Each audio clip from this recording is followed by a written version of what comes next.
44 games on Saturday's college football card. And the #1 mistake most gamblers make, you play too many games. 44 games on Saturday. And if you're playing more than 3 or 4, you're crazy, because mathematically the odds are always stacked against you.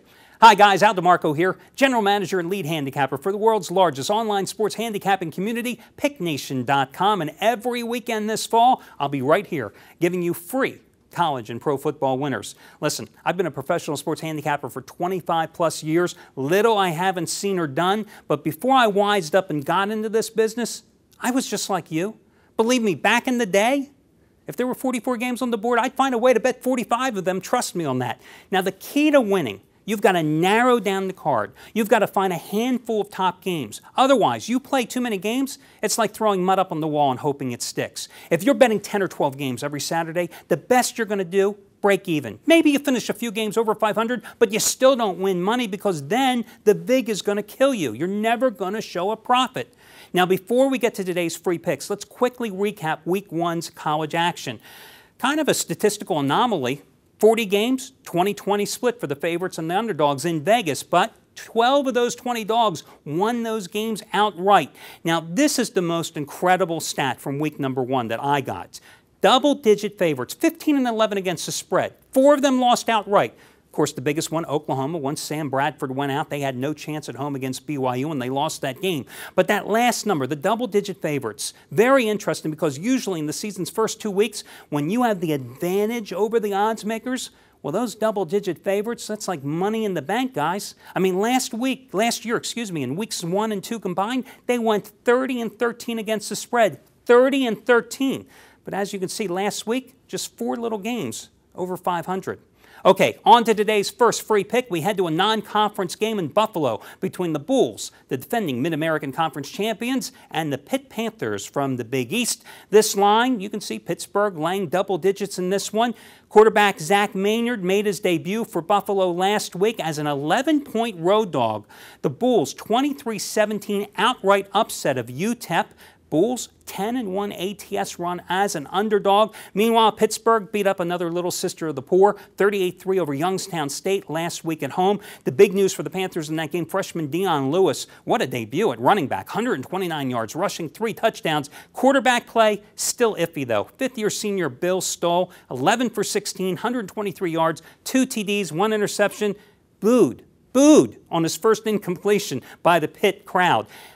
Pittsburgh's just 2-6 against the spread the last 8 years in road openers. They're 2-7 ATS, their last 9 laying points. I say grab the double digits with Buffalo in this one. Next, let's head off to Ann Arbor, where Michigan hosts Notre Dame. You know, normally I don't like marquee games because just like this game, the Ohio State-USC game, the lines are always sharp. They're the hardest ones to win. But this game between Notre Dame and Michigan, I've got an opinion on this one, guys. The Irish won last year 35-17 in South Bend. They were actually outplayed in that game. They got outgained, 388 to 260 in total yards. Of course, Michigan turned the ball over 6 times. That's why they call it the luck of the Irish, right? Every trend, though, in this rematch supports Michigan. The home team has won 8 of the last 10 straight up. The dog is on an 11-2 ATS series run, including 6 outright upsets in that 13-year period. And Notre Dame, 2-7 against the spread, their last 9 road openers. But I say buck the trends. The Irish, very impressive 35-0 win at home against Nevada. I wasn't that impressed with Michigan's 31-7 home win over Western Michigan. I think Notre Dame is the more mature, experienced team. Jimmy Clausen really came into his own last week, 15 for 18, 315 yards, 5 touchdown passes.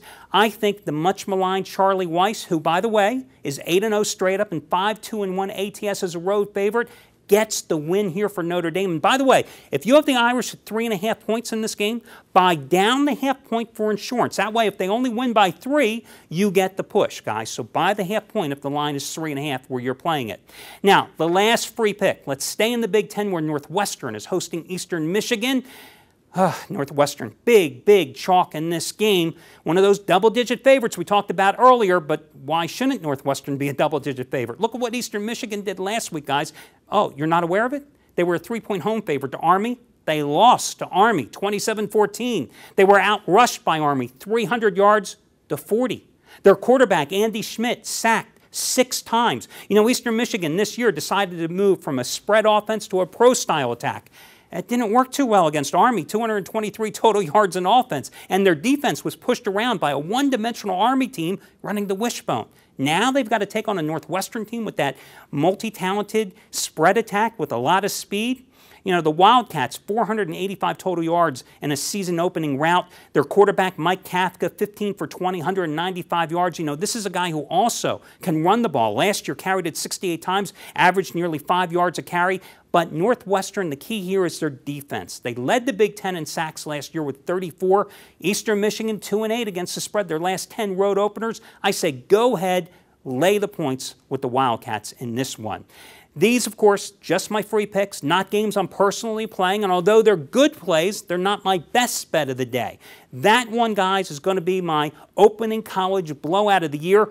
I like this particular side where I've narrowed down the entire card of these games. One particular team, I think my side is going to roll by at least 3 touchdowns. That's why I'm willing to lay the points with this favorite. I think this side has plenty of motivation. They're going to be on a mission today. They're going to roll by at least 21 points. It's one of those no doubt about it games and my only play on today's card, and it's available now at picknation.com. And FYI, last year, my opening college blowout of the year, Rice covered. Not won, but covered by 25 points in a 56-27 rout of SMU.